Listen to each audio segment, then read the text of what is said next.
Bonjour Jack Lang. Bonjour. Et bienvenue à vous sur Sud Radio, président de l'Institut du monde arabe. On ne vous présente plus, ancien ministre évidemment de la culture et initiateur en 1984 des premières journées du patrimoine qui s'appelait à l'époque Journée portes ouvertes des monuments historiques. Aujourd'hui, toute l'Europe est passée aux journées du patrimoine. Est-ce que vous vous y attendiez à l'époque? C'est-à-dire que je l'ai suscité. C'est lors d'une réunion du Conseil de l'Europe qui réunissait les ministres de l'époque dont j'étais, qui se tenait, je crois, en Andalousie, que j'ai suggéré à mes collègues d'étendre cet événement à l'ensemble des pays de l'Europe. Exactement. Et finalement, petit à petit, la bonne parole s'est transportée ici et là, et c'est partout un moment assez extraordinaire pour la culture et pour le patrimoine. Les journées européennes du patrimoine jusqu'en Turquie, jusqu'en Russie. En quoi ont-elles changé à l'échelle de la France entre les premières journées portes ouvertes dans les monuments historiques que vous aviez organisées et ces journées du patrimoine qui sont devenues une institution aujourd'hui? La démonstration a été faite, c'est une des raisons pour lesquelles j'avais proposé l'événement, que chaque année un peu plus, le patrimoine au sens le plus large est plébiscité par les citoyens. Ils se reconnaissent à travers l'histoire, à travers la beauté, à travers les siècles, et en même temps ils manifestent le désir que ces joyaux, petits ou grands, soient préservés, restaurés et protégés. Ouais. Et disons que ces journées m'ont énormément aidé quand j'étais ministre. Je me tournais vers mon collègue des Finances en lui disant, tu vois, c'est les citoyens eux-mêmes qui plébiscitent massivement leur patrimoine, qui est le leur aussi, puisqu'ils y contribuent directement ou indirectement par leurs impôts. Oui, et le patrimoine national qui appartient par définition à la nation. Vous parliez justement de restauration, de préservation. Une des innovations des dernières années menée sous Emmanuel Macron, par Stéphane Bern notamment, c'est le loto du patrimoine qui a permis l'an dernier de lever 15 millions d'euros pour une petite centaine de monuments. Est-ce assez? Faut-il toujours plus? Y a-t-il encore d'autres idées à explorer? Non, mais l'idée est bonne. Simplement, il faut savoir que c'est une charge, mais c'est aussi une chance. Nous sommes probablement le pays d'Europe qui compte, avec l'Italie, le plus de monuments historiques. Aujourd'hui, plus de 40 000 monuments classés. Et les monuments non classés sont innombrables. Oui. Donc, c'est une question de choix humain et politique.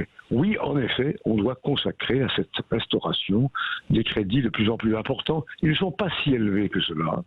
Et ce serait une bonne chose que l'État fasse un effort plus important. Quel programme conseillerait l'ancien ministre de la Culture que vous êtes aujourd'hui à des Français? Qu'est-ce que vous leur suggéreriez d'aller voir? Le choix est innombrable aujourd'hui. Vous savez, écoutez, je crois que ça se décide, j'allais dire, ville par ville, village par village. Absolument. Donc, je peux donner des conseils à la place des citoyens de cette ville ou ce village. Je pense que leur intuition est le meilleur guide, la meilleure boussole. On a toujours une image un peu d'Épinal sur le patrimoine historique qui se limite pas par définition à des chapelles, à des châteaux, à des manoirs. On peut aussi, par exemple, à Clermont-Ferrand, visiter des usines Michelin. Bien sûr. C'est aussi le patrimoine, on n'y pense pas assez? Bien sûr, c'est tout ce qui a pu, à un moment ou à un autre, caractériser l'acte de construire quand il se traduit par une forme esthétique qui mérite respect et protection.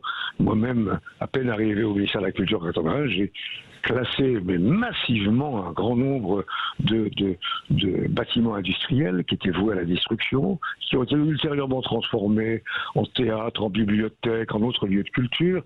Nous avons aussi préservé tout le patrimoine lié à la mer, etc., etc. Je pense que nous devons avoir une vision très large du patrimoine. Le patrimoine, c'est parfois une simple rue ici, c'est une fontaine là, c'est pas nécessairement un gigantesque monument. Pas toujours, effectivement. Dernière question, Jack Lang, et qui a trait aussi au patrimoine. Parlons de l'Arc de Triomphe, qui est en ce moment, si j'ose dire, empaqueté à titre posthume par l'artiste Christo. En 1985, vous étiez ministre de la Culture, et vous aviez déjà proposé à Christo d'empaqueter, si j'ose dire à nouveau, le Pont Neuf. Ça avait fait beaucoup parler à l'époque. Est-ce que ça fait toujours autant parler, ou est-ce que les Parisiens s'y sont faits? La question que vous posez est vraiment très, très importante.